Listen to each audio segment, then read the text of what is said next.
All right. Hello, everybody. Welcome back to another episode of the Sunday's Future Show. It is August 25th. We are a little bit away from the market open tomorrow at 8:45 a.m. We'll be live again. And I hope everyone's had a good weekend, has had some time to rest, to recharge, all of that good stuff. We've got a pretty important week coming up in the stock market. A pretty important week. We've got a lot to talk about. I don't think we are ready for what's going to happen this week. I know we've been through a roller coaster of what happened last week, and we're going to talk about that roller coaster. But this week, I think, is going to be even a bigger roller coaster as we end out the official month of August for trading. So it's going to be pretty crazy, and we got a lot to talk about. I am wearing some new Palantir gear. Got the new sweater. I got the shirt the other day. I showed that. This one is a new sweater. Nice fall size sweater. And it's getting cold, dude. So it's basically time to wear these types of sweaters because we are getting into a colder time. Now, it was actually hot over the past couple of days, but on Monday and Tuesday, it was actually like 60 degrees. I was like, okay, we haven't seen that in a long time. But we are getting into September, getting into my favorite part of the year, September through December, and finishing up August. It looks comfortable. Yes, it is very, very comfortable. Jeremy, what's up? June, Zo Cold, Marcus, Jarrett says, are you ready? NVIDIA week. We've got a lot to talk about with NVIDIA. Katie, what's up? Thank you for being here. Aditya, Eric, Gene, what's up? What's up? Sam, hello. Jay, Miami, Walter White, ET, Sanjay, Dread. Thank you, everybody, for being here. All right. I think we got a lot to talk about. I think we have a lot to talk about. First of all, what did everyone do over the weekend? What did everybody do? What did I do? I did, you know what I did yesterday? I did the same thing I did last week that I told you guys. I slept. I think Saturdays is my day for sleeping, dude. Like, I think Saturdays is my day for sleeping. Today, I was actually I had a couple meetings on Saturday, but then I fell asleep from like 3 to 8. I just fell asleep in the middle of the day. Today, I had, again, a couple meetings in the morning. I actually worked with some of my kids that I coach in California. You guys know I have a couple of clients I coach for a debate. So I worked with them. They have their first tournament coming up next week in California. So they're getting pretty excited because it's time for them to take all their skills they learned over the summer and put it to action. So I did that. And then I put out some tweets today. I put out some Bill Ackman tweets. I don't know if you guys saw those tweets where I wrote out a lot of stuff. But outside of that, that was pretty much it for today. And I cleaned up around the house. I did a little bit of that. But outside of that, it's been a really relaxing weekend. Nothing too crazy. Oh, what I did on Saturday, I forgot to mention this. I mean, I legit spent, I wrote 10 hours on Twitter. It's probably closer to like 7 or 8 hours. But I spent a long time looking at the relationship between interest rates, the stock market, the unemployment rate, and particularly the what happens during the first time we cut rates. And I was up I put out this thread late on Saturday. I was up till a good 1, 2 a.m. on Saturday night because I slept during the day. So I was up for the rest of the day on Saturday trying to figure out what the hell happens when the Fed cuts rates for the first time. And does it actually screw everything up? Because I've been obviously relatively bullish on the rate cut. And the kind of word on the street now is actually the rate cut is not that bullish. So I took it upon myself to figure out what the hell happens when we get a rate cut. And I've come to a conclusion that is bullish only if one thing stays true. We'll talk about that. But if that one thing stays true, we are going to have a soft landing. If it doesn't stay true, all the gains are going to be wiped away. So just fun stuff, figuring it out on a Saturday. And we'll work through it and walk through it all today as well. Amit, does your mom give me chores? Dude, my mom literally, yes, dude, bro, yes. But it's not like like some schedule or something, but like she'll tell me to do something. I got to get it done. So yes, 100%. I get chores. Michael says typically a recession follows the rate cuts. Not always, though. Yes. And there's one variable that determines that. And we're going to talk about that variable today. I think we get to the soft landing because I think we are closer to 2019 than we are 2008. And we'll talk about that. But I really spent a lot of time on Saturday trying to figure that out because I wanted to make sure that we're going to be in the right situation if we end up getting that rate cut. Chana, what's up? Hello, Aaron. A lot of you said you worked through the weekend. Makes sense. I painted my room today. I love it. All right, so let's get into it. First, let's recap August. What the hell happened in August? So I think let's start off with that because this is the last week of August. 4 things kind of sum up what happened in August, and it sums up the emotional roller coaster we've been on since August 5th. Number one, we had a carry yen trade, and that carry yen trade ended up leading to the financial collapse of the broader stock market, not only in Japan, but also in the United States. VIX spiked to 65, S&P and NASDAQ fell about 10%. Jobs data on August 2nd showed a rapid increase in unemployment. Unemployment went from 3.4 ultimately to 4.3. I think it went up from 4.1 to 4.3 on that jobs data. Then after that, literally days later, hedge funds covered 90% of their shorts on the yen. They were short about 15 billion on the yen. That went down to 1 billion, which is why JP Morgan, Goldman Sachs said, hey, seems like the carry yen trade has been unwound. Bank of Japan comes out and says they will not raise rates. I don't know if you guys remember this day. I think this was like August 10th. I was very excited. This happened at like 9 p.m. And on Twitter, I was going crazy because men only want to see one thing, and that's seeing USD JPY begin to stabilize, which also is having a little bit of an issue tonight. So we'll talk about that. And so the Fed did nothing. Jeremy Siegel came out, said, hey, the Fed has to cut by 75 bips. The Fed did absolutely nothing. They were on the edge of their seat or the seat of their edge. And they did absolutely nothing. And the market kind of worked its way through this. Then the market bottomed on that day, August 5th. And within 2 weeks, we are nearing all-time highs on the S&P and QQQ. We're about 2% away from both of those indices being back at all-time highs. IWM is also, went down from 228 to 192, right back here to 220. It's also very close to its all-time high. Finally, what happened last week was Jackson Hole, and Jerome Powell could not be more dovish. Him, along with the other Fed presidents, particularly Bostic and Goolsbee. They also had interviews. Bostic had an interview the day of Jackson Hole. Goolsbee had an interview the day or right after Jackson Hole. And I don't know if anyone has watched that, but both of them have said their core focus, along with J-Powell, is not inflation anymore, but the labor market. There was a lot of labor market in the transcript of J-Powell's speech. Why? Because their focus now will become rate cuts on essentially when they're going to happen versus if they're going to happen, because they see the cooling in the labor markets. Markets obviously loved it. It rallied into the close last week. Even Bitcoin broke out and went up 6% in a day. By the way, I don't know if people have been looking at Bitcoin, but Bitcoin over the weekend holding that 64,000 level. We did touch 65 a couple of, I think it was like 30, 40 minutes ago.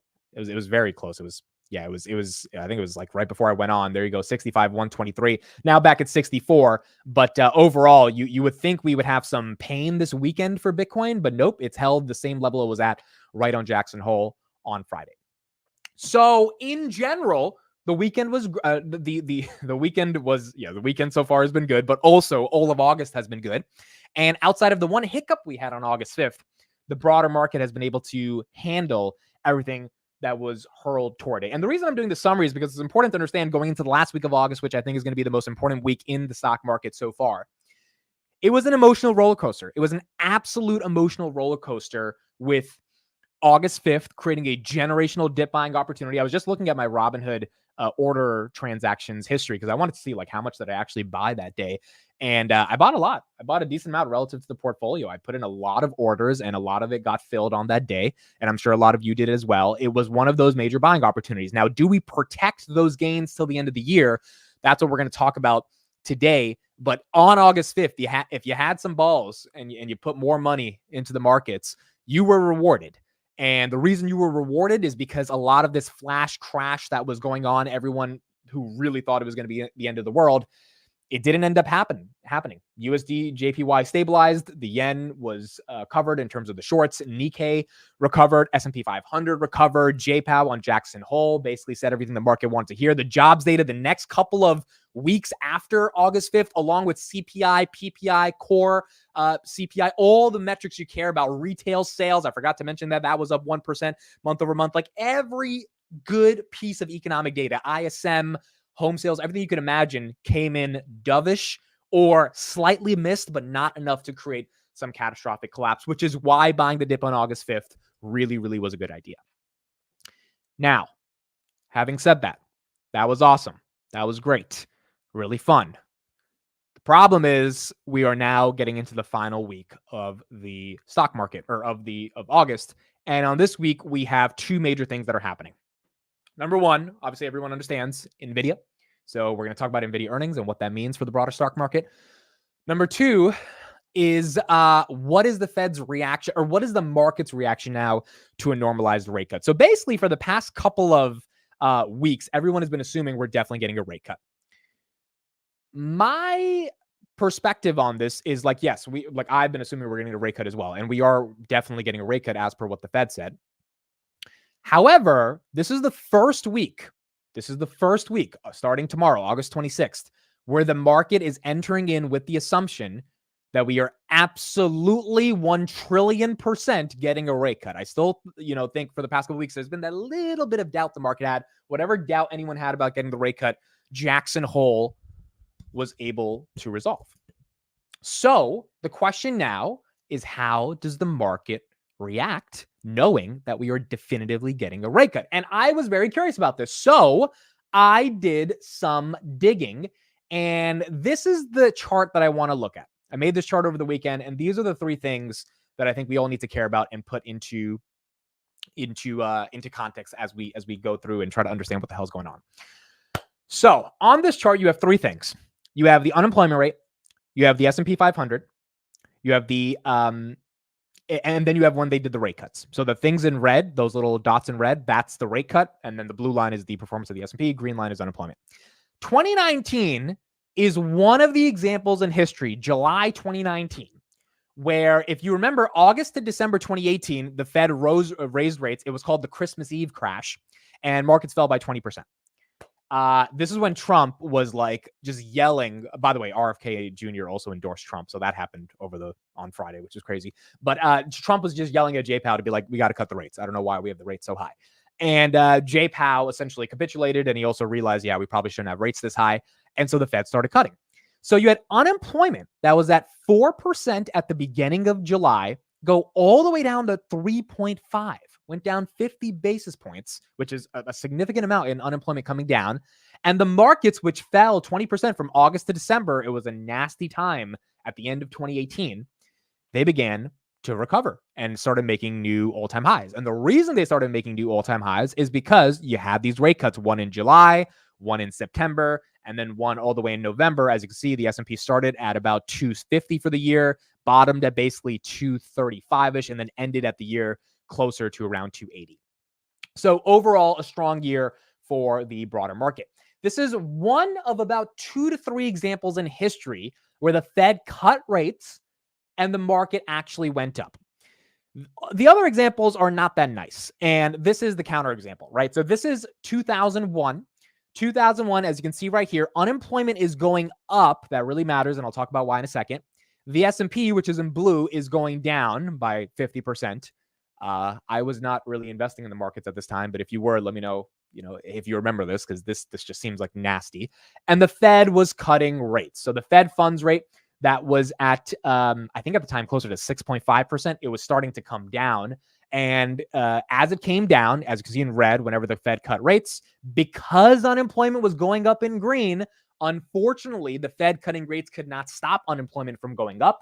And that's why the markets crashed. It's very simple to understand why the markets crashed. When people are more unemployed, especially if you have the unemployment rate above 5%, it is almost impossible to avoid a recession. We're at 4.3%, because if people don't have jobs, if they don't have money, they're not going to be spending on companies. If they're not spending on Coca-Cola or Facebook ads or Lululemon, which also has earnings this week, we'll talk about them, then obviously companies cannot show earnings growth. If they cannot show earnings growth, the market is going to collapse.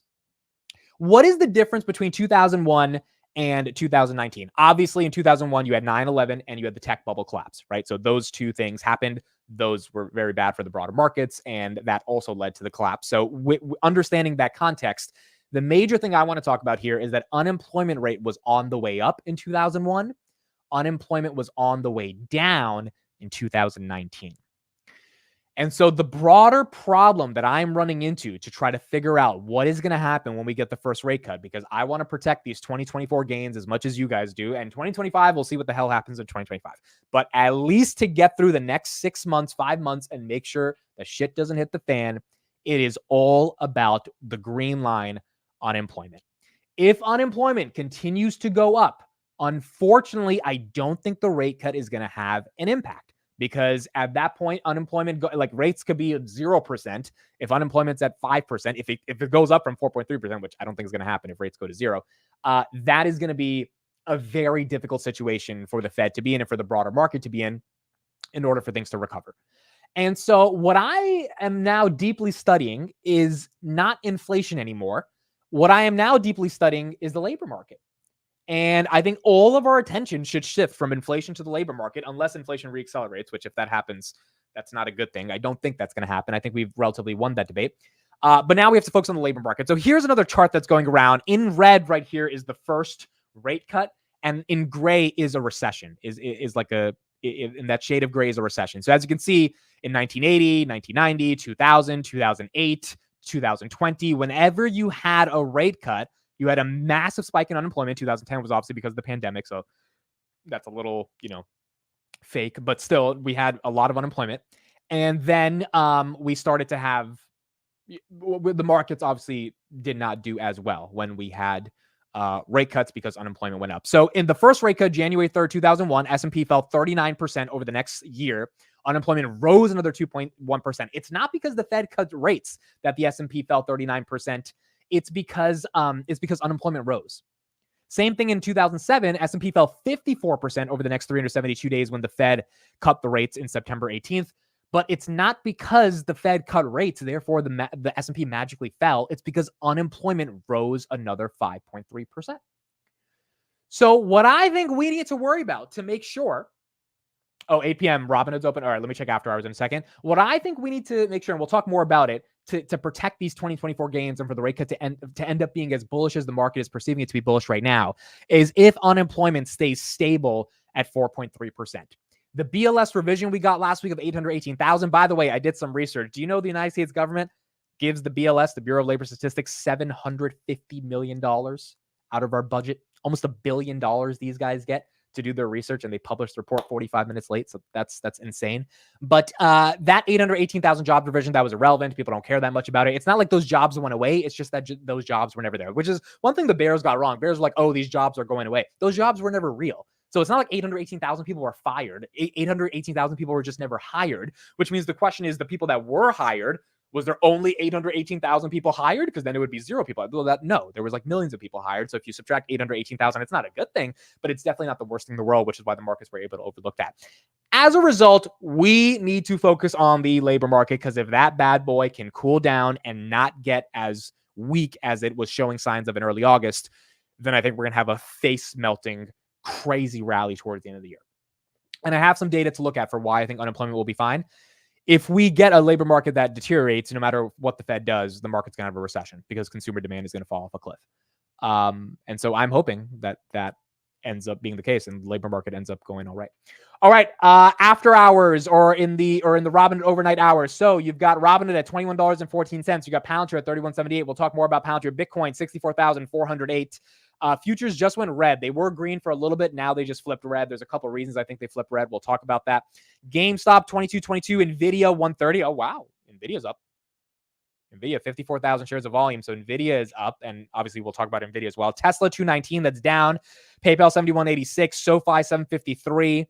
Coinbase, 216. Makes sense that that's up.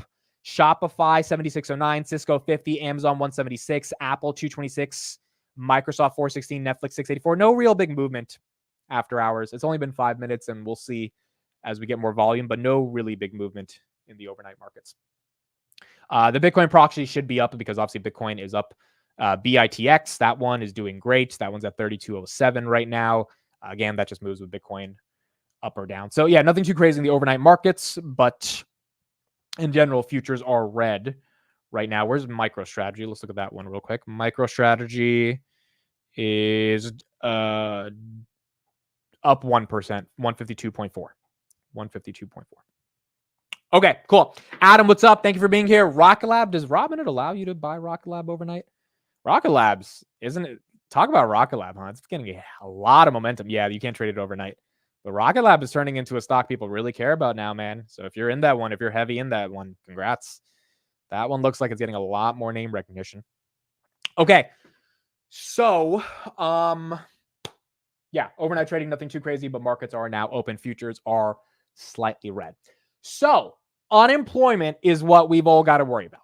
And if unemployment goes up, I think we're going to be in a tough situation. If unemployment stays stable, I think we're going to go to the moon. It's really that simple to me. It's really that simple. So the jobless claims that we're going to get next week, The monthly labor report we're going to get in September to describe what happened in August.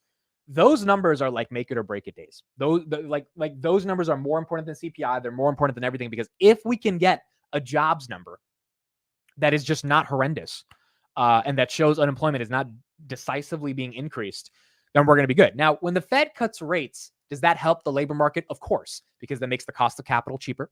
It makes business activity easier to conduct. It helps all these companies that have been laying off people because they can't afford, the more employees or payrolls because of the cost of their debt. Like, it helps in so many ways.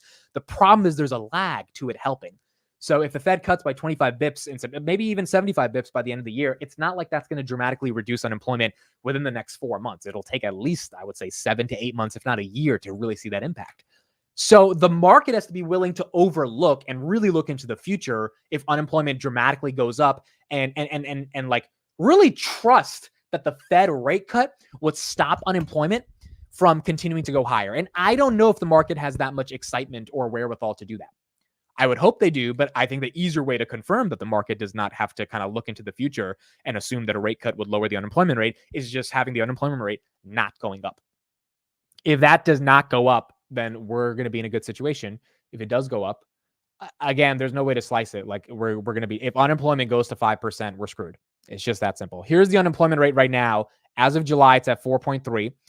Again, we are working our way up from 3.5 in May of 2022, when we were adding hundreds of thousands of jobs per month. That was kind of the COVID pandemic rebound. Because obviously you can see right here, 14.8% unemployment in April 2020. The reason like the past 4 years have been insane is because we had 15% unemployment after the pandemic, and the markets bottomed basically when we had 15% unemployment, because the Fed cut rates to nothing so that we could stimulate activity, and that made asset prices go to the moon. That's why you had SoFi IPOing at like $30, or you had Clover Health or Virgin Galactic or all these companies, because there was nowhere you could get yield on your money. So the rates coming down are very bullish for the market, because it stops the yield you can get risk-free to be as high as it currently was. The problem is if unemployment goes up, and as you can see, we're on that trajectory to get higher, the market doesn't care, because people are just not going to have money to be able to spend. Now, the thing that's really important about understanding what's going on with unemployment is that we would have to start losing about 350,000 jobs a week for the broader market to feel that unemployment is legitimately happening. And as of now, that's not happening. Right now, it's about 225. It's, relatively in a normal situation in regards to how much unemployment is happening.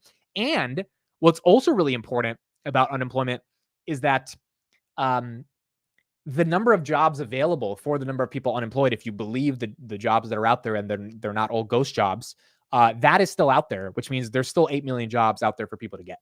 Now, do I actually think there's 8 million jobs? No, but let's take off 5 million of those jobs. There's still 3 million jobs theoretically, and I'm being very conservative here, that are able for people to get their hands on, which means if that's the case, I think, and I'm going to show more data throughout the week, but I think the labor market's in an okay situation, not an amazing situation, but an okay situation, enough for us to avoid that inevitable unemployment rate that goes higher when the Fed cuts rates, which is hopefully not inevitable, because that is the definition of a soft landing. And if we get a soft landing, we'll be in a good situation. If not, obviously the markets will have to deal with it. But as Inbound says, I'm scared. Really, over the weekend, I spent a lot of time, dude. I spent a lot of time on Saturday just looking. I was reading a lot of stuff. I was looking at what happened in 2008, 2001. Because all of us are bullish right now. Euphoric, market's good. Jay Powell talked to Jackson Hole. And, Jackson's Hole did very well for him. And he was able to say what he needed to say, get out of that what he wanted. The markets loved it. But in an instant, things can change. Things can change very quickly. Narratives, Mohammed El-Erian said this last week, that we are experiencing narrative volatility in the market more so than price volatility. And if the narrative changes, instantaneously, the market can flip overnight. We saw that with the Japanese carry-yen trade. It's just that it was an easy bottom, you could imagine, when the VIX spikes. But is it an easy bottom if markets start to price in a recession that's like definitive? And I don't think it's going to happen, but the labor market is going to be the most important thing to take a look at. All right, cool. So that was my take on the labor market. Let's talk about NVIDIA. So NVIDIA's coming up. I think NVIDIA is going to be bullish. Now, I'm biased against this, not because I own the stock, but just because I consume a lot of data around proxies around NVIDIA, and I'm using that data to form my thesis. It's actually a very simple thesis that I'm looking at. And the simple thesis that I'm looking at is that TSM and SMCI did really well. So let's read through this. This is what I wrote on Twitter.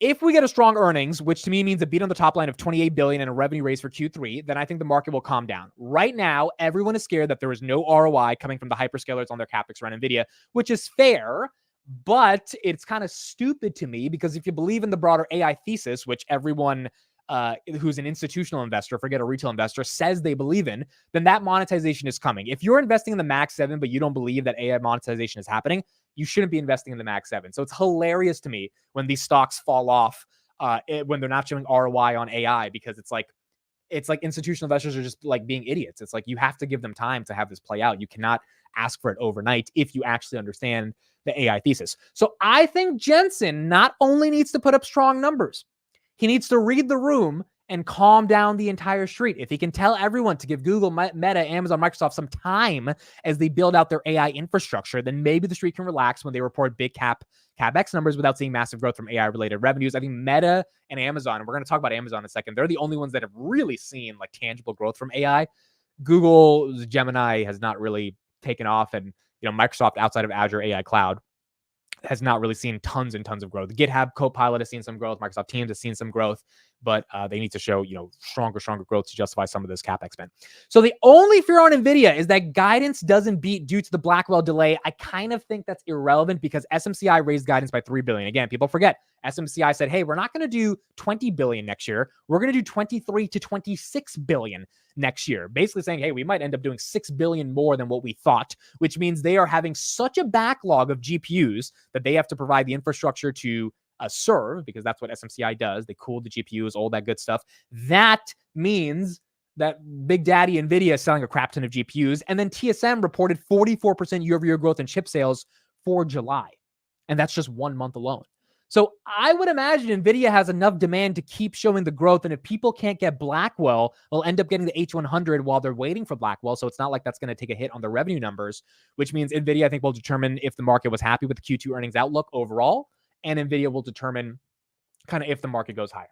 Now, in terms of the stock price, Jensen sold lots of stock. So yes, Jensen has been selling, but again, Jensen has sold 0.01% of his overall 3.5% stake of NVIDIA, which I think is worth like about $100 billion or $80 billion, something like that.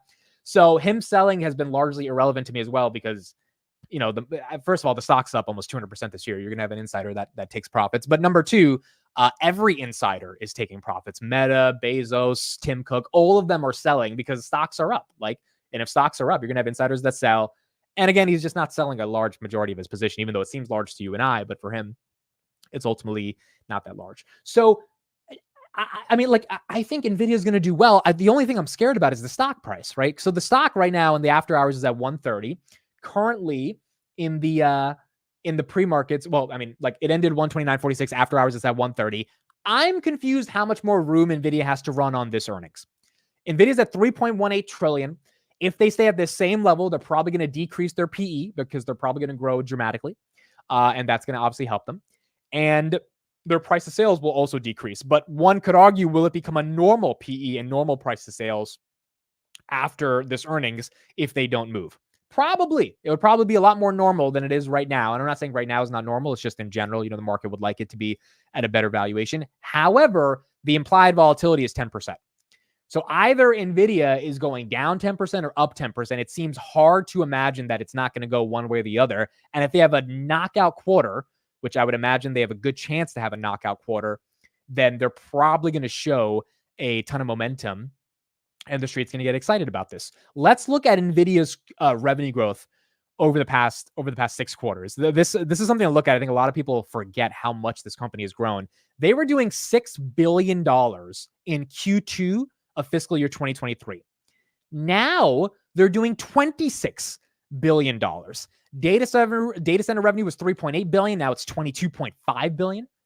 That's like a 6x increase. Gaming is relatively the same, $2 billion before, now $2.6 billion. Professional visualization, $496 to $427. Auto, $220 to $329, up about 1.5x. And then OEM, $140 to $178. So data center revenue is really what has led to NVIDIA having the remarkable demand that they've had. And again, that data center revenue is tied towards AI training of these GPUs that ultimately allow the services like ChatGPT, which, by the way, I am using a lot now. I mean, ChatGPT has become like my go-to. Like, I'm not going to Google anymore. I'm like officially becoming a ChatGPT bro. It's just more efficient, more effective than Google. So I'm using it a lot now. And that's led revenues going up from 6.7 billion to 26 billion. The street wants 28 billion. I think they show 30 billion. And when they show 30 billion, and instead of 64 cents of EPS, let's say they show 78 cents of EPS or something like that, with gross margins of around 77%, which is better than SMCI's gross margins at 11%. That's what really tanked the stock. Although it's been a good swing. If you got it at 46, now it's at 630. I think all of that culminates into the street thinking, hey, do we think NVIDIA can do $5 a share of EPS in 2025? Split adjusted. Because if you put a 30 PE on that, which is relatively reasonable, that's a $150 stock. Let's say you put a 40 PE on that, just give it the premium because it's Jensen. That's a $200 stock. That's a lot higher than what it is right now at 130. Now, 130 is pricing in, at least 350 of EPS, right? And that's where you're getting kind of the price action right now. If the growth they show along with the guidance they show is that they're going to do $5 of EPS, which is kind of the whisper on the street. Like, can NVIDIA really do $5 of EPS in 2025? You would pay a reasonable multiple at 30 or 40 times. That's what justifies the stock getting closer to 150 to 200, which is how I think the market will ultimately price NVIDIA if they show the growth. And if they don't show the growth, then it's going to be in a little bit of a tough situation. Let's look at the open interest on NVIDIA. So we're looking at 8:30 calls, August 30th. Wednesday is when the earnings is going to be. I'm going to look at the 140 call. There are 50,000 open calls on August 30th for NVIDIA at 140. I think TJ and I sold 5 calls on NVIDIA. I think at 142. So we sold some of those calls to people, but still insane. 142, 8,000 calls. 141, 4,000 calls. 145, 21,000 open in interest. 150, 40,000 for that 150 strike. So people are very, very bullish on NVIDIA, and they're assuming Jensen's going to deliver the goods, and when he delivers the goods, you're going to get some momentum. Even the 180 call has 4,000 open interest. Let's just check 200 to be funny. 2,000 has 11,000 that are open. Or sorry, $200 calls. Let me know if any of you bought some of these calls, if anyone degened into these, but Mo says I have a few of those. Of course, that makes sense. IV increases as we get closer to the day of earnings. That is also correct. Rango says the growth is done. Next year growth on tough comps. That's going to be interesting. Well, see, so everyone says next year has growth on tough comps. I think the market is going to be a lot nicer than what people think here. So NVIDIA last quarter grew 282%, right? I mean, let me just pull up the press release because I was looking at this over the weekend as well. This was NVIDIA's quarter, the last one we saw in May. Record revenue of 26 billion, up 262% a year ago. Does anyone really think NVIDIA is going to grow 262% next year in Q1? No. I think that's just kind of stupid, right? And I don't think that the stock is being priced in a way that it has to grow 262%. So I think if NVIDIA puts up some growth that's normal growth, maybe it's not 20% growth because that's not normal for NVIDIA, but it's definitely not 262% growth. I think the market will be a lot more rewarding as long as they see that the growth is not aggressively slowing down. Is the growth going to slow down? Of course. If the growth doesn't slow down and it grows, it grows 262% from 26 billion, then NVIDIA is going to be the most valuable company in the world. And everyone who has NVIDIA stock is going to make more money than they can imagine if they end up doing 40 billion next quarter or in 2 quarters or something like that.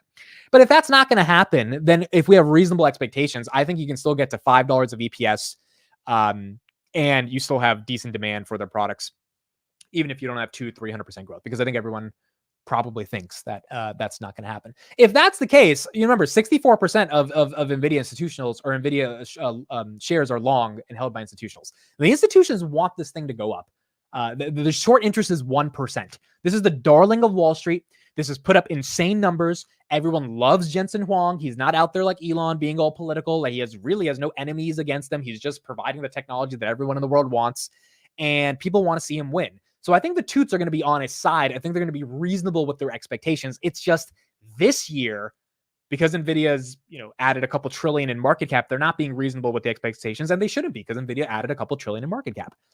NVIDIA is probably not going to add a couple trillion next year, but if NVIDIA adds a couple $100 billion, which would still be, 30, 40%, or at least 25 to 30% gains in the stock price, I think that's going to be reasonable. And I think their growth will be reasonably associated with those comparisons. But I don't think the market's going to be unreasonable next year in 2025. Hopefully not. Rango says growth from here can only be from inference. Competition on inference is a lot more. That is a fair point. Inference is going to be where there's going to be a lot more competition, specifically on how the hyperscalers choose to interact with this. Also, I mean, I know, we talked to Jose a lot on the channel. The hyperscalers have not come up with a definitive solution to get off of NVIDIA chips, but they're definitely working on it. And the competition in the inference space in particular, which is the part that really makes AI valuable, that is not a one-sided monopoly that NVIDIA has. So I'm not saying the NVIDIA train is going to continue forever, but I just want to continue until the end of 24.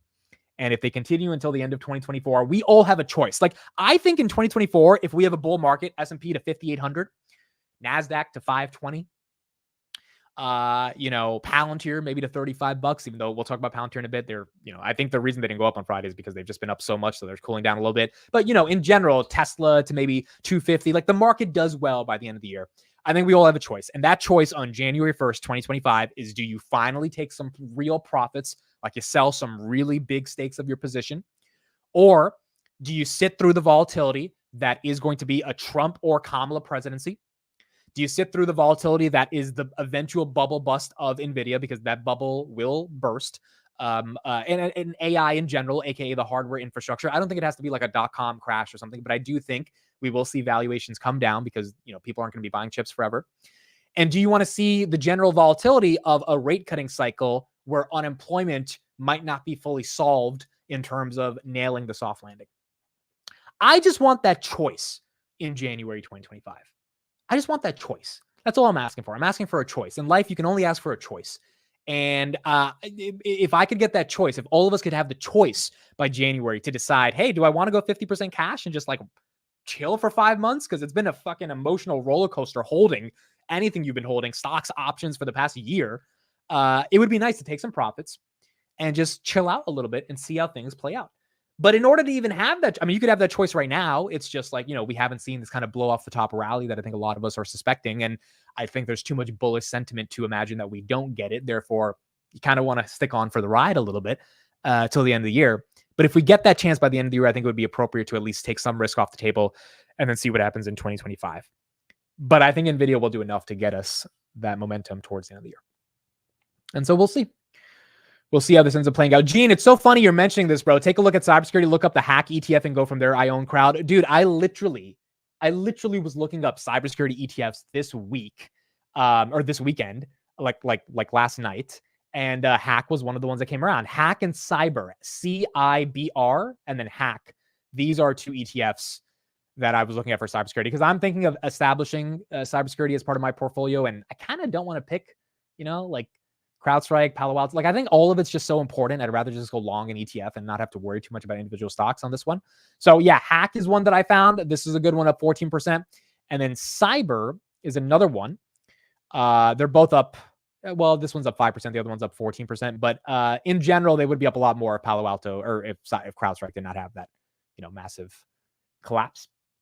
But yeah, those are two ETFs that I think are really good to look at for cybersecurity. Bug ETF.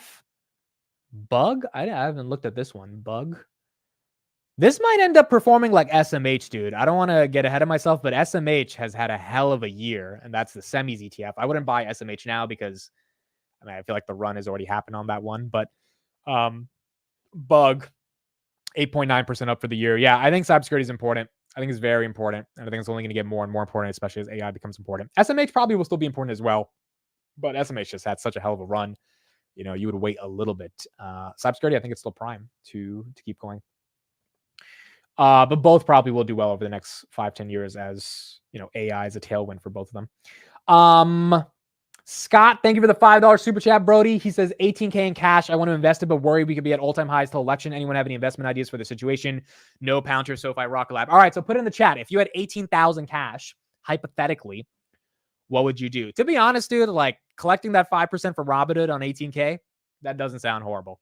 Because I agree with you. It's tough to put money to work right now. Like, I think if you put money to work in August, then you're kind of letting it play out.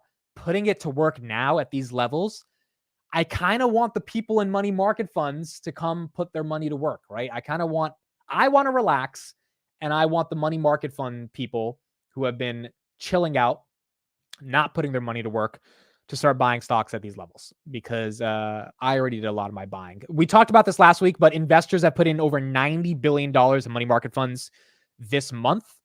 We are at the highest level at 6.42 trillion of money market funds. Obviously, when we get a rate cut, we are going to get money market funds leave to an extent.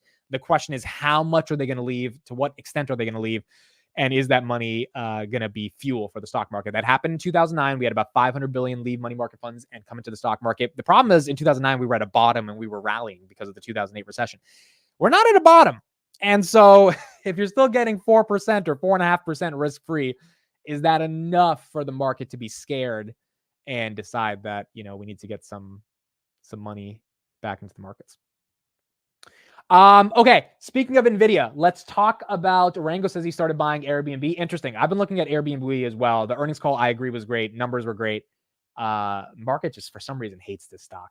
But yes, I've been looking at Airbnb a little bit more. So speaking of AI and NVIDIA, here's an argument for why AI is real.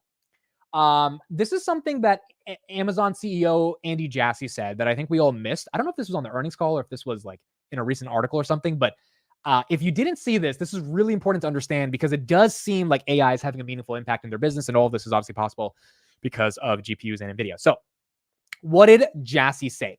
One of the most tedious but critical tasks for software development teams is updating foundational software. It's not new feature work, and it doesn't feel like you're moving the experience forward. As a result, the work is either dreaded or put off for more exciting work, or both. Amazon Q, or Gen AI assistant for software development, is trying to bring some light to this heaviness. We have a new code transformation capability, and here's what we found when we integrated it into our internal systems and applied it to our needed Java upgrades. Now, these results were pretty damn crazy. Number one, the average time to upgrade an application to Java 17 plummeted from what's typically 50 developer days to just a few hours. We estimate this has saved us the equivalent of 4,500 developer years of work. He then says, yes, that number is crazy, but it is real. That right there, folks, that is the ROI that the market's looking for, at least in terms of efficiencies internally within a big tech company, that AI should be able to give them. I don't know if this is going to result in Amazon's earnings being better next quarter, but the point is, this is what the market wants to see, and the market's obviously going to pay a premium if the company can, go from 50 developer days to a few hours in terms of upgrading their software. Number two, in under 6 months, we've been able to upgrade more than 50% of our production Java systems to modernized Java versions at a fraction of the usual time and effort, and our developers shipped 79% of the auto-generated code via AI reviews without any additional changes. Third, the benefits go beyond how much we've saved developers. The upgrades have enhanced security and reduced infrastructure costs, providing an estimated $260 million in annualized efficiency gains. He then says this is a great example of how large-scale enterprises can gain significant efficiencies in foundational software hygiene work by leveraging Amazon Q. It's been a game changer for us, and not only do our Amazon teams plan to use this transformation capability more, but our Q teams plan to add more transformations for developers to leverage. I think when Amazon has an earnings call in the next probably 3 quarters and shows the legitimate ROI from something like that on advertising or e-commerce or AWS or whatever it may be, even though AWS is still doing amazing right now, that's when the market buys it and just keeps buying it, right? Because we will be entering into a new era. We will actually be entering into the revolution that Dan Ives is talking about in regards to AI momentum. But so far, the market hasn't seen it yet. And I'm on the side of the camp that I think the market's stupid, because every time they ask for something, but they don't see it in 3 months, like, these are companies that have hundreds of thousands of employees that are like, you're navigating all these operational changes. It's not going to happen in 3 months, but it might happen in 3 years. And when it does happen, there's going to be a hefty premium you have to pay, because those stocks are going to reflect the momentum. But I think the market is a little nervous right now. And I think Jensen really needs to just calm down the market. And the best way to do it is to put up some incredible numbers to get this to keep going. Someone says, Amit, how are you accounting for AI and its increasing impact on jobs? Seems to me the end is never ending job loss. And my concern, it has actually already started. So job loss will definitely be a concern. It has already started. I am not part of the camp that says job loss is going to happen in the next 5 years to the point where it's like too aggressive. I think it's going to be a gradual process. And how do I deal with it? I don't know. I mean, all I can say is own equities. That's it. That's my advice for job loss. I have 2 pieces of advice, and I've never worked in corporate America, but I have, I've had my own company for many years. And what I understand about providing value is that when you become so good that you become irreplaceable, that's how you guarantee saving not only your job, but your value in whatever business you're operating in. So that's the first thing, right? You just have to be better than everybody else. And that's just kind of like the mentality I think everyone needs to have in corporate or entrepreneurship, whatever it is. But number two is that if you own equities and the majority of value goes to Tesla when they replace workers with bots, or NVIDIA when they replace, everything with AI oriented efficiencies, aka GPUs, or whatever you own, you have to have a greater ownership stake in, because at the end of the day, if America ends up being a country of people that own equities and people that don't, and the ones that own equities end up getting all the benefit because AI truly does result in the doomsday scenario of hundreds of thousands, if not tens of millions of jobs that are lost. At least, I don't know what's going to happen. I don't know if we're going to pass a UBI. I don't know how the market's going to. All I know is that if you have stocks, you will probably do better to an extent, right? Now the counter argument to what I'm saying right here is like, okay, let's say you own Tesla, but because everyone loses their jobs, no one's able to buy a Tesla, right? And so like Tesla's earnings goes down. That's one argument, that if consumers don't have money, even if you own stocks, it's not going to do that well. However, the counter argument to that is that if you own Tesla and Tesla doesn't care about selling vehicles, they care about selling rides, people can still afford a $10 ride on a robotaxi, even if they can't afford a $100,000 car. Therefore, the unit economics still makes sense for Tesla to go higher. I think at the end of the day, you have to position yourself here, because I've been thinking about this as well. How do you build something that is so irreplaceable in your corporate life or in your own personal endeavors, and have enough money in the right places where the value is going to accrue to those companies, and you're just going to end up being someone who is smarter than everybody else? I mean, it's just that simple, dude. I've started to have a little bit less sympathy for people that don't invest, because to me, investing has changed my life. It is the most important thing anyone can do who is a young adult. And quite frankly, having money is the only thing that matters until you have enough money that you can do whatever the hell you want. And it's something I personally believe. Like, you need to get the fucking money. And this is really not even my quote. This is a Chamath quote from his Stanford interview in 2017. I don't know if anyone has watched that. One of the best interviews ever. Let me see if I can find that one clip. But his argument is to get the fucking money. And I know Chamath has done some shady things in the past with the SPACs and all that stuff. But on this, I really agree with him. Get the money. Because when you get the money, you have the leverage. And you need to have the money in order to have the leverage. So if you're invested in NVIDIA and you think the value is going to go to NVIDIA, and people start losing their jobs, but NVIDIA stock goes up 10x, it's really sad for the people that lose their jobs, but you were smart enough to know that you had to get the money. And getting the money was the most important thing. This is Chamath on why it's so important to get the money. So you've been outspoken about the Trump administration's position on immigration, on a number. I mean, these things are going to collide in government and business, right? Yeah. It's happening now. Yeah. So what do you want these future business leaders to do about it once they get into that spot? Get the money. Get the money. And then let's get around a table and let's create new rules. Literally that simple. Get the fucking money. I'm serious. Do not. He's talking to Stanford juniors and seniors in this club. Get it. It is going to be made. It is going to be allocated. And you have a moral imperative to make sure that if you have a point of view that matters and you want to reflect it, you get it. I'm going to go get it. Other people are going to go get it. And then it will be about a competition of views. And don't wrap yourself in all this liberal kind of bullshit about oh my God, money, blah. No, stop. Here's how the fucking world works, okay? It drives the world for better or for worse. Economic incentives drive entire swaths of populations to behave in very, very predictable, and then when you take it away, unpredictable ways. Ask anybody in your class that's from a developing nation. Ask anybody in your class who has seen that play out from where they're from. So that's what you have to do.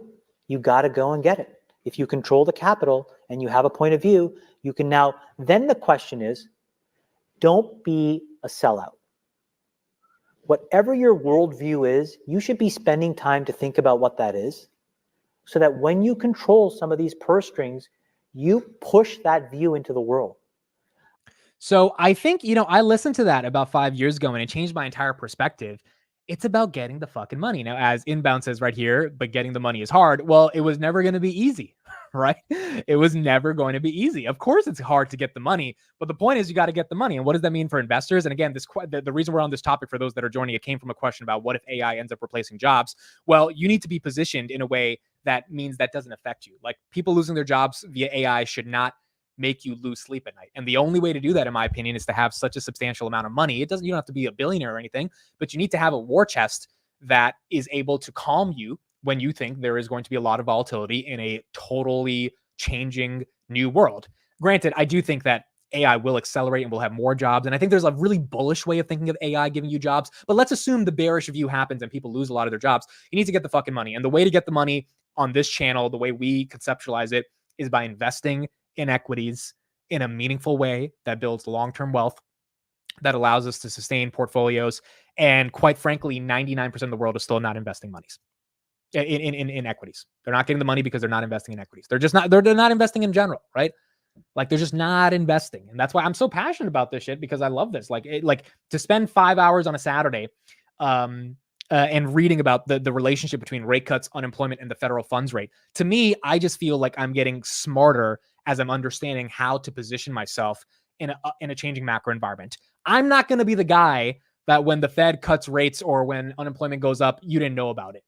Like, of course, you're not going to be able to see everything, but you're at least going to have some understanding, because I care about the macro economy, to be able to figure out how I think things will play out. And then hopefully I'm positioned correctly for it. And that's how I think everyone should be when it comes to the stock market and investing in the broader macro economy. But to be clueless and to be focusing on what Kim Kardashian is doing on a Saturday versus what J-Pow is going to do, I'd much rather focus on J-Pow than Kim Kardashian. So you got to get the money when it comes to, any worldview that is going to change overnight. But yeah, ultimately that is my perspective. And as Chana says right here, getting money never comes easy, nor should it. This way you appreciate it more. Dude, you got to appreciate every dollar you make through whatever way. Like it is, you got to be grateful for every paycheck. You got to be grateful for every win you have in the stock market. Like I posted Robin had obviously ended at $21 and people are like, oh, I only got 100 shares at 15. I'm like, dude, you got, you jumped in, when everyone was scared. You got 100 shares. You're up you're up $6 a share now, right? You have to be appreciative for the fact that you got in and you took a risk, because that's what investing is. It's taking a risk. And so many people are afraid to take a risk, much less in like the broader parts of life of like starting a business or, asking that girl out, or just like people are so afraid to do the life risks, much less the financial risks, which if you do it in the right way, it's really not that risky in the markets. If you position yourself correctly, that I think for anyone that does it, it's important to be grateful that you're doing it. And then you just got to keep getting better and better. I mean, Chamath, the reason his story is so interesting is because this was a immigrant from Sri Lanka who ended up becoming one of the key employees at Facebook that grew the company to the first billion users.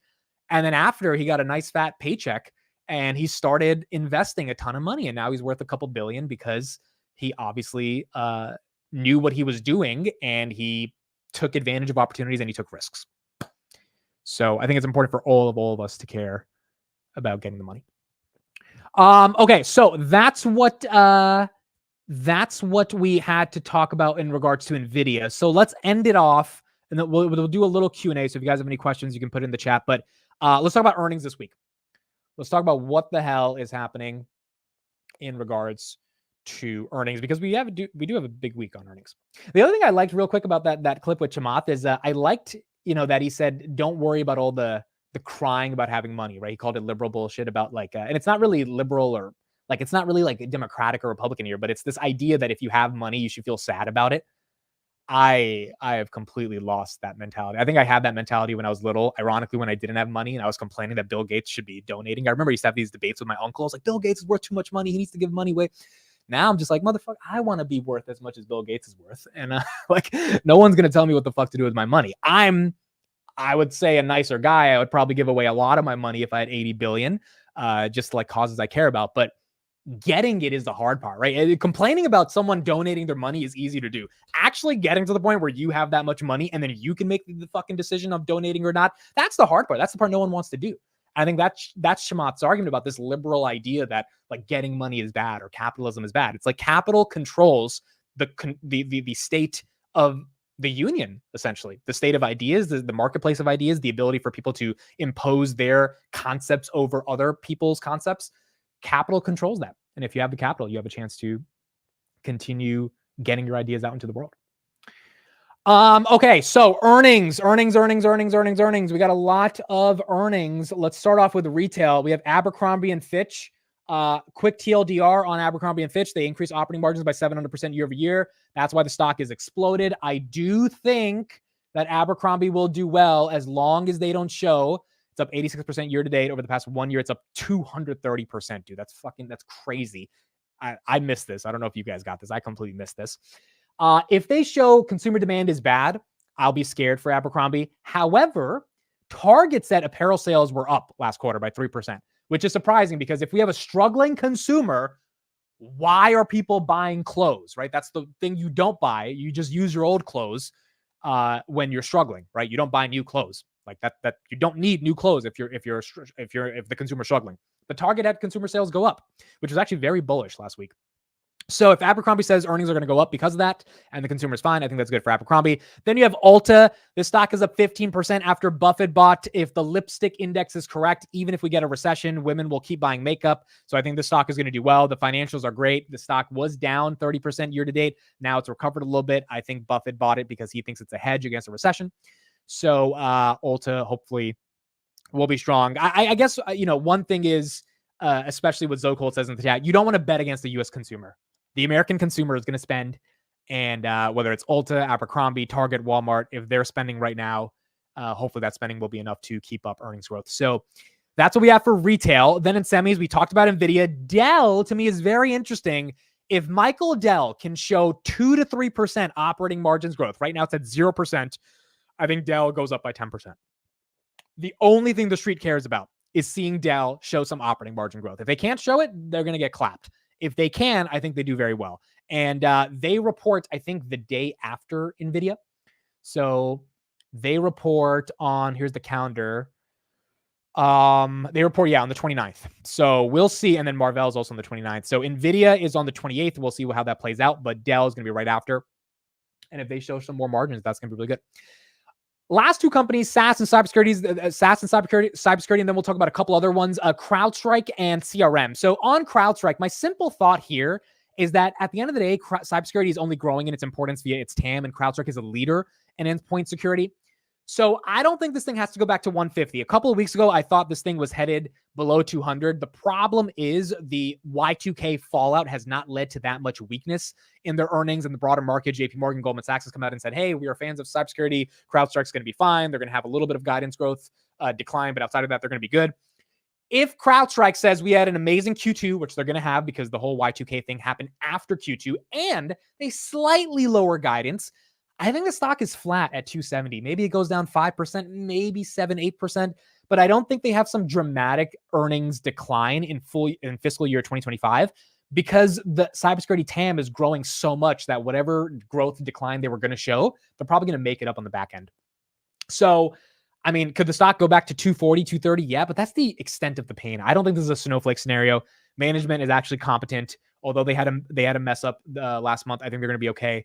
And so I think cybersecurity is going to be fine. The thing about CrowdStrike, too, is they report on the day of NVIDIA. So I think everyone's going to not care about CrowdStrike because everyone on the planet is going to care about NVIDIA. So if they do have a little crappy earnings, I think it's kind of something you brush to the side.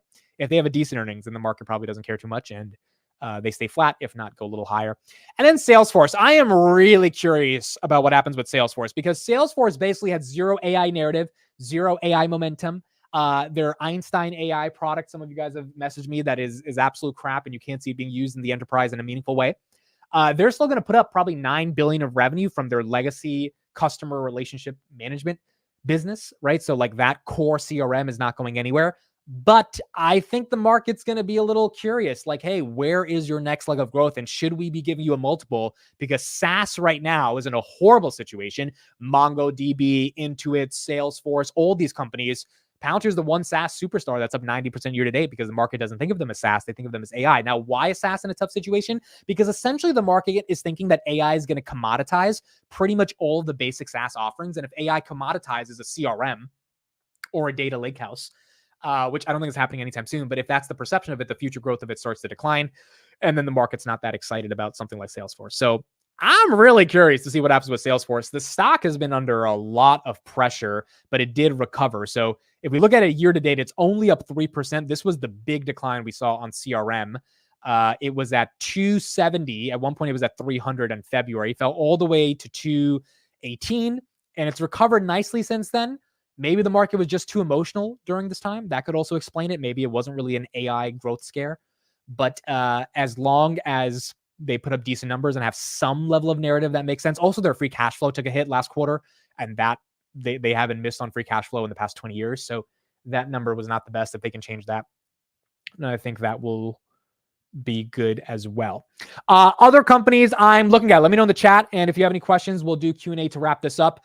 MongoDB, again, looking for another SaaS that is going to be explaining what their AI vision is. Best Buy, they actually have a real AI strategy. If you listen to their earnings call and their CEO talk last quarter, I think they're going to do well. I think Best Buy is one of the retailers that's shown they have momentum in implementing AI as a go-to-market. Year to date, yeah, look at the stock. This is not a stock that's supposed to move 14, 15% in a year, and it's up pretty nicely. So you have a dividend yield of 4.27%, and you have 14% capital appreciation. At one point, it was at 91, right now at 88. And I also think with Best Buy, they're going to get some insight on the consumer, or we will get some insight from what they think about the consumer, which will be important. These are all the companies we have: Abercrombie, Chewy, Kohl's. Chewy will be interesting just because of the whole, what's his name? What's the guy's name? The dude, Roaring Kitty, the Roaring Kitty scenario. Dollar General, that'll be interesting with their consumer health. Marvell, that's another semis name we're going to be looking at. Ulta Beauty, we talked about that. MongoDB, Five Below, another consumer kind of Dollar General company. Okta, another software SaaS name. Box, another SaaS name. Centennial, that's another cybersecurity name. And then you got Pinduoduo, a couple of other of these companies here, Scotiabank, that are going to be important. But overall, NVIDIA is going to be the most important. Final thing on earnings that I'm looking forward to is Lululemon. Why am I looking at Lululemon? Well, Lululemon, I've made fun of them many, many times because I think it's kind of ridiculous that people pay, $200 for a sweater from Lululemon. It's never been my jam. It's never made sense to me. But people do it. And look at this. Look at this dude. $198 for this vest. Are you kidding me? $128 for a Sojourn knit vest that was made in Bangladesh for like $5. This is ridiculous. This is stupid. This is the American consumer being stupid. Lululemon is only a brand that can survive because the American consumer is fucking stupid. I'm sorry. It is what it is. But it's America. This is the only place where you can get away with this shit. It's the only place where you can actually, the only place where people are dumb enough to pay for this stuff. Now, if you have a ton of money, be my guest. But the people that are buying this stuff are not the people with a ton of money, not the people with massive amounts of disposable income. It's people that want to look cool on Instagram, and so they buy this stuff. And so I think Lululemon has been a story that I can't believe the stock is even in the S&P 500. If you look at it year to date, it's down 46%. If there was any stock you would think of shorting going into the earnings, personally, there is a real argument that if the consumer's slowing down, Lululemon is not going to be able to put up numbers. Now, having said that, the reason I wouldn't short it is because it's down 50% year to date. So if it's down 50%, the question is how much lower can it actually go? Market cap of Lululemon, $32 billion. I still don't understand how it's worth $32 billion. I don't know who's paying a 21 PE on this, but it is down 46% year to date. That would be my argument for not shorting it. But if you imagine the consumer's weakening and people can't afford to pay $200 for a glass of water at Lululemon anymore, then it's probably not going to show good earnings growth. But then again, when stocks are down 50%, maybe they have a trick up their sleeve and any good news is enough for the market to not get mad at them. But this one's going to be interesting because if somehow Lululemon comes out and says our guidance is raised and the consumer is fine and people just keep buying our sweaters, I mean, we're going to have a face melting rally in this. If people are still shopping at Lululemon, I think we've got about a couple months until the consumer fully taps out. And everyone's just spending their money on Lulu. And that's great because that means the consumer is going to be good. Now, eventually the consumer will collapse. So there's no way we get away from that. But if somehow Lululemon says the consumer is good, then I think that's good. In all seriousness, I think I'm expecting Lululemon to basically say the consumer is slowing down and becoming more conscious, but our earnings growth is still in line with expectations. They might slightly lower guidance for the next quarter, which means the stock doesn't get destroyed. if they beat on the guidance and the raise and the broader Q2 numbers, and they say the consumer's fine, I think the stock's going up. But I would be very scared to own Lululemon in a world in which we have 4.3% unemployment and the average consumer cannot afford to pay that much money for a sweater.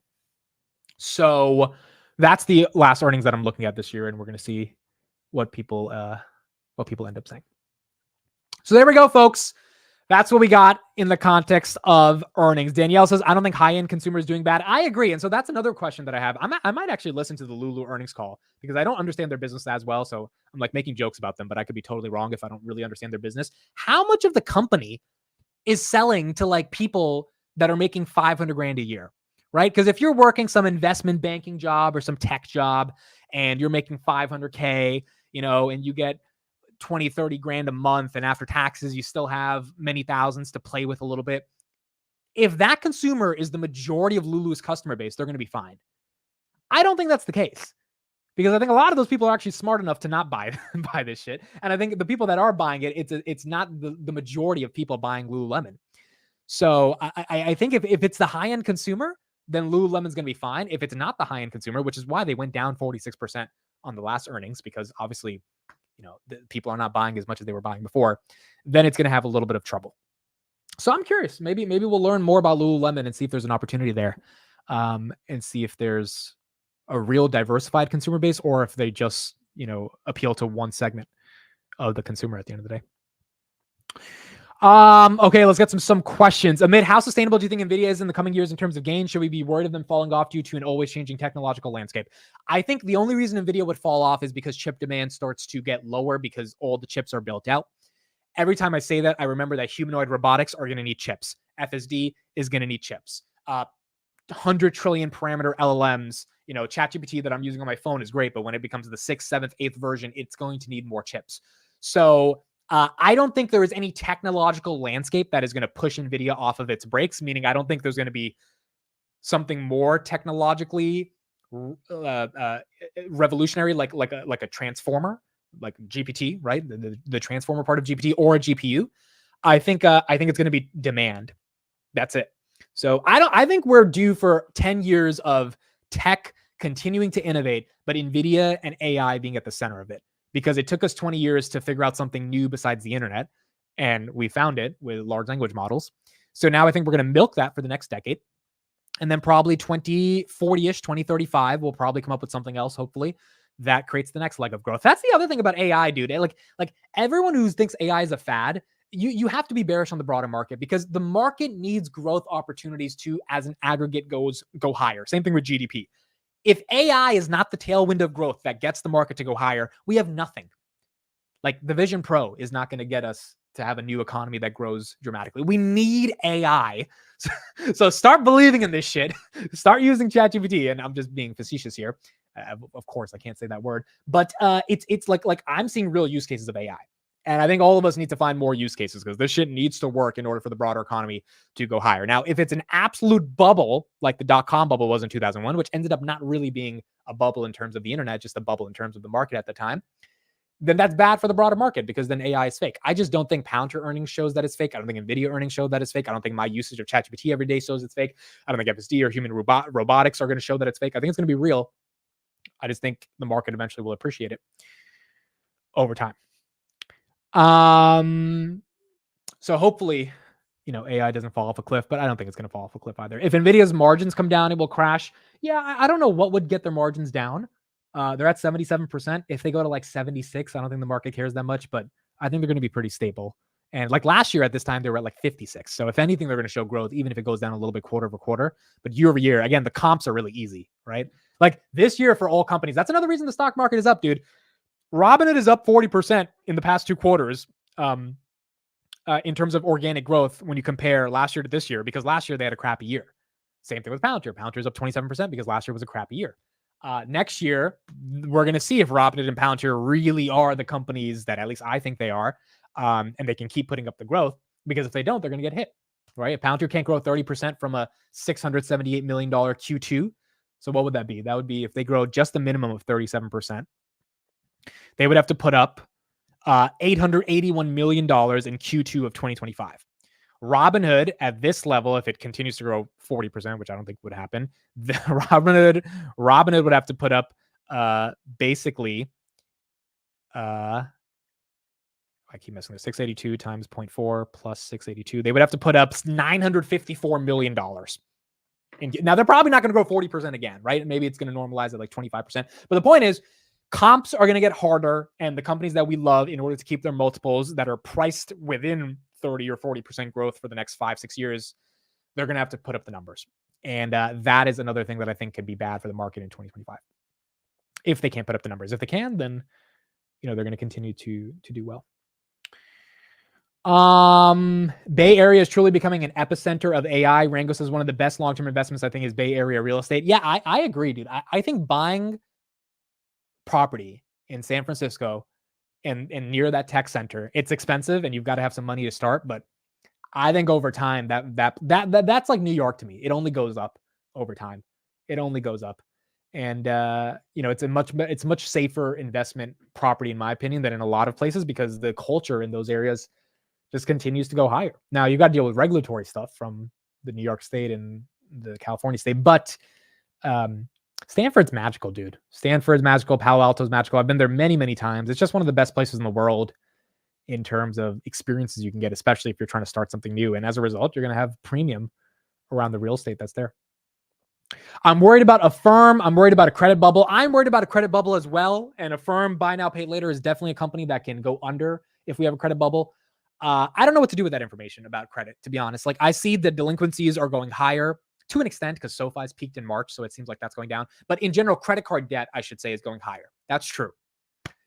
I don't know what that means, dude. I don't know what that means. Like I don't know if that's going to have a massive impact. There's also, counter arguments that the percentage of money that credit card debt is comped against has also gone higher because we printed so much money, gave out so much stimulus. So I think it's a little misleading sometimes looking at credit card debt in general. But if the consumer is strong based on the nature of credit card debt, then that's going to eventually catch up. I just don't think it has to happen in the next 6 months. I think that happens over time. And I think the rate cut helps resolve a lot of those pains as well. Again, the rate cut is going to be one of the most important things at the end of the day to stop all the concerns that a lot of people have in the broader market. And so I think that's important. One other chart I want to show, or a couple of other charts. So let's take a look at this. One thing I think we aren't thinking about as well is corporate buybacks. So here's a chart I saw from Bank of America over the weekend that I thought was interesting. Corporate cash is now just 8.8% of assets in the broader stock market. So in July of 2024, we're at 8.8%. November 19, we had 9.9%. June 2008, we had 8%. That is another bearish signal that when corporations have their cash pile as a percentage of total assets start to come down, you tend to get into a little bit more of a bearish market, right? Based on November 2019, June 2008, and then July 2024. Now, what's interesting about this is July 2024, when we had 8.8% of corporate cash as a percentage of total assets, what happened? Well, in June 2008, we had a recession. In November 2019, COVID, we had a recession a couple months later. July 2024, we didn't have a recession, but we had a stock market collapse in August, right? So this chart's a little dated because in July 2024, we had that 8.8% cash number show up in terms of corporations, which signals that they're probably not going to do as many buybacks, which is not going to be good for their EPS number. But then August 5th, we had a crash. Now, if that flash crash ends up counting as like a pseudo crash that was like, something that the market can take in and it fits the historical precedences and patterns after you get a certain metric, we see volatility. Well, we got the volatility. It just happened to come from Japan. So I don't know if that necessarily has to ring true. And then the final thing on this is that even though corporations have less cash as a percentage of total assets now, the biggest companies in the world are still buying back a shit ton of stock, right? Google, Microsoft, Amazon, they have so much cash that their percentage of cash via total assets is not as low as it was before because they just have so much money. And because they have so much money, they can keep buying back their stock. And that's another thing, dude. I think Apple is going to buy back a shit ton of stock this quarter. I think Google's going to buy back a ton of stock. Meta's going to buy. I think all of them. The other thing about Robinhood, dude, if Robinhood bought back a couple million shares, their EPS number is going to definitely go up because there's less shares to divide by the number of net income, by the earnings growth, right? So I think that's another way that Robinhood can surprise in Q3. But all the companies that are buying back stock, especially the big ones, that is very important for them to keep doing. And it doesn't seem like that's necessarily going to stop anytime soon because they just have so much cash. And because they're not showing declining growth rates, I would imagine that they continue to show continued growth. Here's another chart I wanted to show as well. S&P 500 X Mag 7, so the other 493 companies in Q4 are going to show the same amount of growth as projected by the market as the Mag 7 companies themselves. So we talked about this a couple of weeks ago, but in Q1 of 2024, the Mag 7 accounted for 50% of the S&P 500 growth this year. And the rest of the companies barely showed any growth. But after the past couple of quarters, that's been changing. In Q2, it was 29% versus 6%. In Q3, it's projected to be 16% versus 3%. By Q4, you're expected to see Mag 7 growth rates slow down to the point where the rest of the market catches up. If that happens, we should have a broadening of the rally, not in Q4, but in Q3, because it's going to be projecting into the future what's going to happen in Q4. This is the whole small cap IWM thesis by Tom Lee. So earnings growth is going to stall for the Mag 7, but it's going to catch up for the rest of the market. And the cash as a percentage of total assets, I don't think is a necessarily bearish signal because that takes into account all the S&P 500 companies. There's 7 of them that have so much freaking cash that it really doesn't matter because they're just going to keep buying back stock. And so I think from that perspective, we're probably going to continue to see more momentum. Aiden, thank you for the $10 super chat. Coffee on me tomorrow, man. Thanks for all you do. Learn tons from you. Thank you for being here, man. Appreciate everyone being here today. And thank you for the $10. I'll make sure we get a coffee or maybe we get a caramel latte on that. Thank you, Aiden. Really, really appreciate that. Gene says, in your opinion, what are the major concerns surrounding Palantir that are stopping new investors from investing in the stock, and how can these concerns be addressed? That's a good question. Honestly, I think there's not a lot of major concerns. I think the stock being up 94% year to date means that new investors have flocked to the company probably in that 25-ish range over the past month. And honestly, I don't think there's a ton of things that I'm worried. Like Palantir, you know, this is the stock I cover the deepest. This is the one that has given me the least trouble and the least stress over the past couple months, dude. Like it's just gone up. It just keeps going up. Like I don't worry about this, dude. Like usually when Palantir falls 10 or 15%, I have lots of messages and people that are upset and angry and all this stuff. This year has been just like an easy year covering the company because the stock just went up. So it's like my life has become very easy, right? It's easier to analyze this stuff when it keeps going up. The only concern I would say people have is the valuation, but I think that's disingenuous for me to say because it's trading at 30 times price to sales. Who's concerned about the valuation? People keep buying the stock. Like I feel like I'm one of the only people that says, the valuation's kind of up there a little bit, right? But like no one gives a shit. People keep buying it. So until we see the stock take a 20% drawdown, which I don't know if that's going to happen, given how much excitement exists around Palantir, given how much media Palantir is getting, the New York Times article, what's his name, Peter Thiel on Joe Rogan, all that stuff. I think the stock is going to continue to be elevated unless we see an unemployment rate go closer to 5%. Then I think Palantir gets whacked with the rest of the market. But really, I don't think there's a lot of concerns. I think the only concerns from institutional investors are, do they think the revenue growth is sustainable? And that's why we only have 45% institutional holdings. I think we get closer to 60% when they put up 3 to 4 quarters of 30% top line growth. And when they do that, I think the stock's going to be $50. If they grow for the next 4 quarters, 30% top line, we're going to 50. It'll be the most expensive name in software and continue to be the most expensive name in software because the market's just going to be like, what other companies growing at 40% free cash flow margins, 40% adjusted operating margins, and 30% top line growth? There's not going to be any company outside of CrowdStrike if they don't nuke their guidance. So there's really no concern about Palantir. Now, granted, me saying there's no concern about Palantir probably should be a concern with because it's, maybe that's a topping signal. But in general, even if Palantir fell to $25, I keep saying this, it would suck, but it would be not something you can complain about because the stock is up 50% year to date, right? It's just something you can't really complain about. It's just getting greedy if you're complaining about it, unless you bought at 32. And if you bought at 32, then you DCA and you hold for a long time. But if you bought at 32 to flip at 40, yeah, that might not end up happening because you bought it when the stock was up 90% year to date.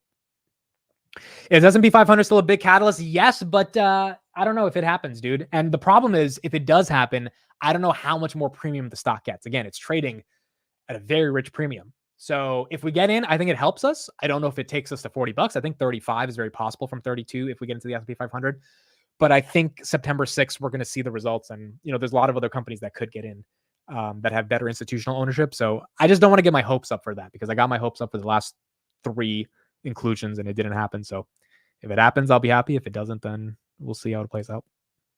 But overall, I think Palantir is going to do very well, and it's done very well, and they're re-accelerating growth, which is the most important thing at the end of the day.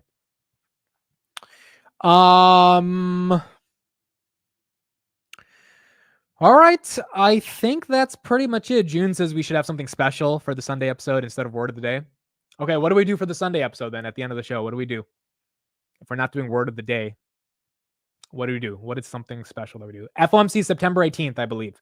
September 18th. So and again, September, we're down 4% for the past 4 years, every September.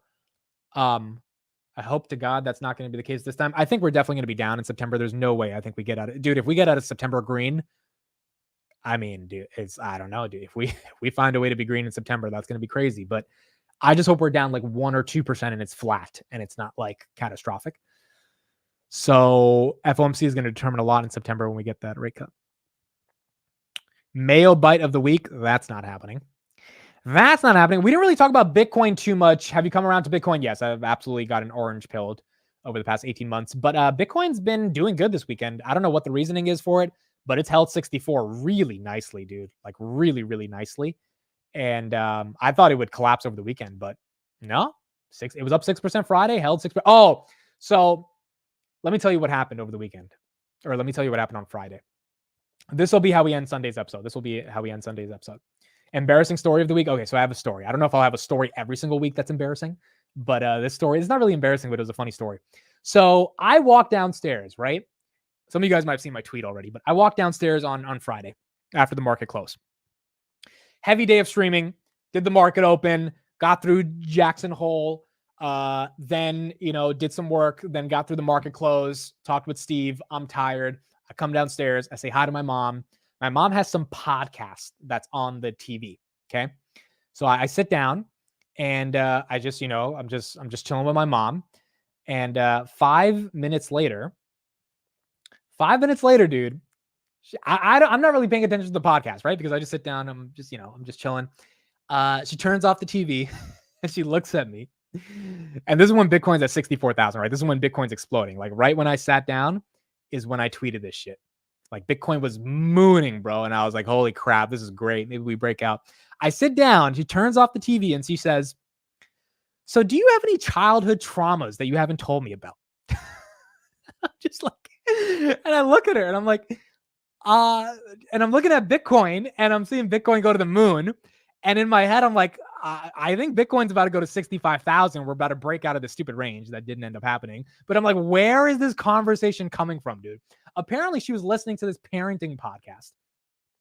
And this parenting podcast that was talking about like talking to your kids about childhood traumas and yada, yada. And look, me and my mom, dude, we talk about this stuff all the time. So this is not like this is not new. Me and my mom have a very, unique relationship where we talk. We're very open with each other. So it's not like that family member that tries to be deep about something, but you've never been deep with them. Like, no, me and my mom are we can talk about anything. I have a great relationship with my mom. It's just, I didn't expect that, dude. Like I had a long day. I'm looking at Bitcoin and then she's like, so do you have any childhood traumas? And I'm looking at her. I'm like, no. She's like, yes, you do. And I'm like, do I? And I'm like trying to figure out, do I have any traumas? I think all of us have childhood traumas. And then like, yeah, I told her I have a couple things that I've dealt with in my life, and she knows about them already. So I was like, you know about these though. I've told you them. And it really has to do with her relationship with my dad. They haven't had the best relationship but they've gotten over it. Things have gotten better. But yeah, I told her like, yeah, I have a couple of these things. And she was like, so does that affect you right now? And I was like, no, quite frankly. And that was very honest. And the reason I said no, and then we got into this conversation, is that when you're busy, this goes back to Chamath's point, and you're trying to get the fucking money, you don't care about your childhood traumas. It's not that they don't matter. It's not that they're not important.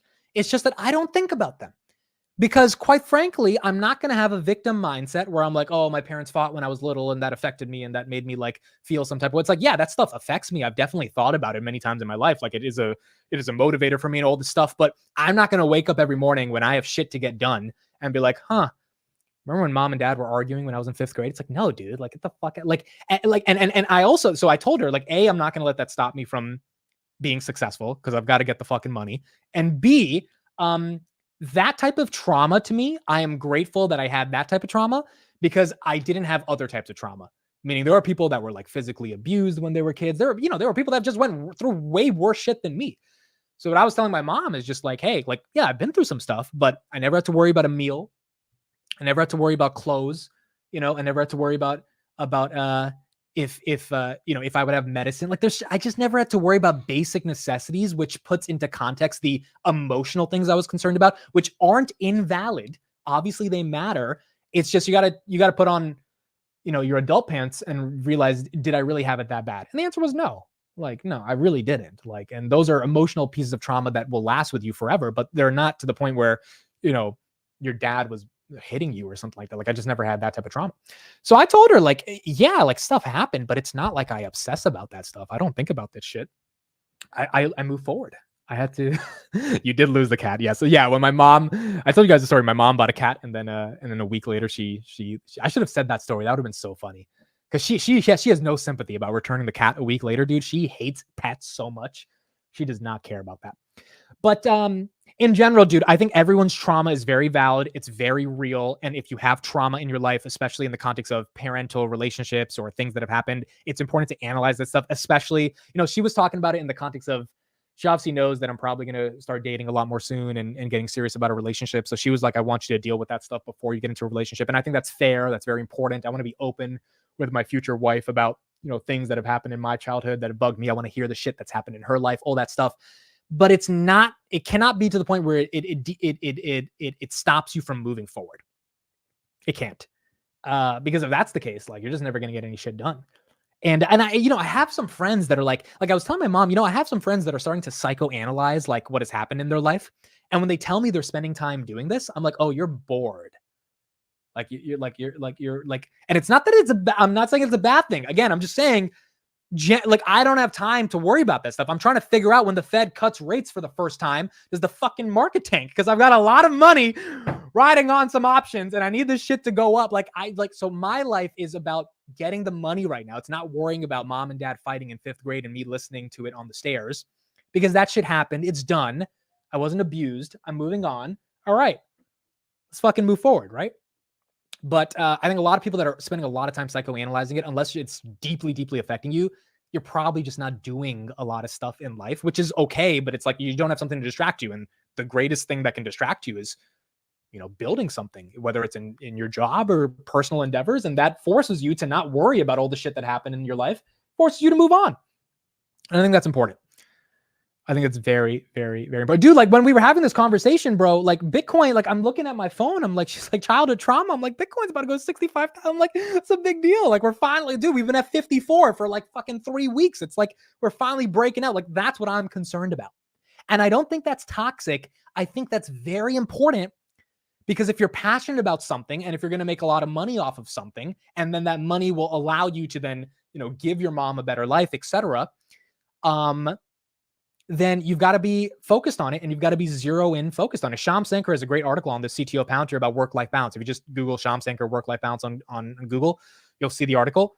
And Sham's argument is like, dude, I was employee number 13 at Palantir. Work-life balance is bullshit. You've got to fucking work, and you've got to put all the shit that happened in your life behind you to continue working, because that's how you get really good shit done. And it doesn't mean to not acknowledge the pain you've had in the past. I just think it means to not overanalyze it to the point where it stops you from moving forward. So that was my perspective on it. Who gave you the Mayo trauma? Honestly, I don't know where the Mayo trauma came from, but the Mayo trauma definitely came from somewhere. It definitely came from somewhere. I don't know when I made the switch, because I remember I would eat mayo on my ham and cheese sandwiches back in like middle school. But at one point, I think I came to the conclusion that I would go to Subway and I would get mayo on the ham. But now if you gave me mayo on this, I would. No, dude, can't do it. Cannot do. So I don't know where the Mayo trauma came from, but it is absolutely still there. Yeah, it's just, you have to have a different mindset. Correct. Dan Pena, I've heard this guy talk before, but I hope what I'm saying is not super like grind hard motivational porn type of like mindset. It's like, that's not my intention here. My intention is just simply like, I don't think about the past because I'm way too busy trying to make the future more effective and get what I want out of it, you know? And like, dude, I'm busy all day. I'm busy. I'm like working all day. I'm not worried about the past. I want to work. And my mom's been having a tough time dealing with that because she sees me working a lot and she sometimes thinks, you know, I need to go out or do all this stuff. And I'm like, Mom, I'm so happy every day. I'm so fucking focused. I'm working. I'm so happy, dude. Like, I wake up every morning and I'm ready to get after it. Like, that's just like, I think there are so few moments in life where you have an opportunity. My opportunity is building this brand, and you can go gung ho against that opportunity and fucking work. And just forget about everything and just put in the work, right? It's like when you're about to make the league in basketball, baseball, whatever, and you know that like you're going to get drafted. You should just stay an extra hour and take more shots at the gym. You know, you should just stay an extra hour and like get more swings on the baseball field. Like, you know you can be really great. You know you can be bigger than what you thought you could be, but you've got to put in the work. And so my mentality is I'm not worried about anything that has happened in the past that has been traumatized. And I'm worried about putting in the work and then waking up one day and realizing that because I put in the work, I have a better lifestyle. And this goes back to AI replacing your jobs and shit. Like if you put in the work and AI is replacing someone's job who just didn't put in that same work, you really, it's one of those things where you realize, well, I like, whether I survive or not is contingent upon my ability to just put in the work. And because I was smart enough and I used my brain and I saw investing was important and I like focused on that, that's why I'm in this position. And you don't feel guilty about that. You feel grateful about that. And you try to help people in a situation that were not conscious enough to put in that work in an earlier stage. But to even be in that position, you have to put in the work. And I think that's very, very important at the end of the day. All right. That is it for me. It starts hitting the gym and think he's Jocko Willink. Oh my God, dude. I can't wait to get back. I didn't go to the gym this weekend. So tomorrow morning, I want to get back to the gym and get back to the grind and keep doing what we got to do. I have a couple of events coming up over the next few months. So we're going to be doing some new stuff. You guys are going to see me in some different places. October, October is in India. So you guys will see me in India. That'll be fun. And yeah, that's pretty much it. Just got a bunch of shit to do over the next couple of months. But yeah, we got to keep our, we do have some new interviews coming up. We got some interviews lined up. That's what I mean by, like, you'll see me in different places with interviews. So, that'll be fun. And yeah, we'll keep this shit going, bro. We got to end out 2024 strong. Keep it going. Do what we got to do. Are you going due to the arranged marriage? That's funny. Heinzie, you're the 17th person to make that joke. No. Even though it'd be funny, dude, if I come back with a wife from India, dude, like, that'd be hilarious, bro. That'd be so funny. I don't even think Indians get doing arranged marriage, dude. Like most modern Indians, they like meet up on dating apps in India. Like, I don't think they do. I mean, some of them definitely still do arranged marriages, but I don't think most of them do arranged marriages. So, I'm probably not going to come back with a wife. But that's it for me. It'll be fun. And back tomorrow, 8:45 a.m. We're ending out the week of August. Then we get into September. NVDA has earnings. CrowdStrike has earnings. And then the market has to digest what Jay Powell said last week at Jackson Hole. So this is going to be a very, very important week. We're going to see what ends up playing out. Let me quickly check overnight. NVIDIA is still up at 130. Robinhood is at 21.24. Palantir 31.73. S&P, wow, 562. GameStop 22.30. PayPal 71.12. Tesla 220. SoFi 754. ARK 46. Teladoc 746. Palantir again 31.73. Coinbase 214. Shopify 76. Amazon 177. Apple 227. Microsoft 417. So all of them basically up 0.5% to 1%. And we'll see what happens at 8 a.m. and where the market opens. When you had your long beard, that was kind of traumatic for me. Dude, I was looking at pictures the other day of me and my beard. I'm so happy I got rid of that. I can't believe you guys let me keep that beard for 2 years without saying anything. Like, literally no one said anything. They were just like, yeah, you can keep looking like a terrorist. We have no problems. Like, dude, like, someone needed to, that's when you guys needed to not be politically correct. Like, someone needed to say something, because my mom was calling me a terrorist at home, but I was like, no, Mom, it's okay. You know, honestly, the reason I kept the beard is because my girlfriend in high school, she liked it. So we dated in college. So I kept the beard in college, but Yeah, it was too big. And it added like 10 pounds to my face, bro. It's too thick of a beard. So it's good we got that cut off. All right. That's it. Let's see what we get tomorrow as the market opens. 8:45. I'll be back. Thank you everybody for being here on the Sunday futures show. Real quick, our futures red. I think they're still red. They were no, they're green. Looks like they went green as we end out the show. There you go. We got green, folks. We got green, green, green. NASDAQ, S&P, Dow, and small caps are green. All right. We'll see what happens tomorrow, Monday morning. Thank you, everybody. Let's kill it this week, and let's keep going. Bye, everyone. Good night. Have a good one.